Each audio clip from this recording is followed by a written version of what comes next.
दुकान से लेकर आया था बड़ी ट्रेन और मैं आपको दिखाता हूँ ट्रेन कैसी है। सी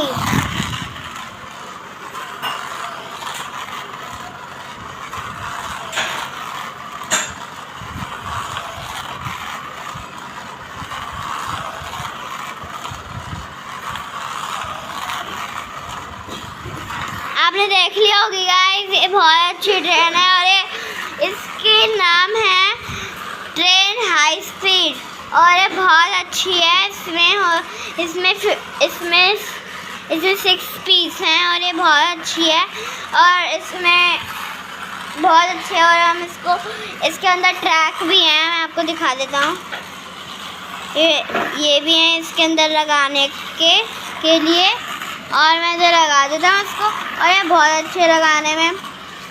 और मैं आपको एक दूसरा दिखाता हूँ कि ये भी है, वो भी मैं इधर लगा देता हूँ। और ट्रेन सुपर डुपर आपको होगी कि खर खर की बहुत सुपर एंड डुपर है।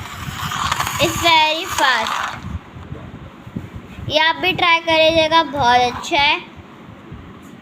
Like, subscribe and share. Bye.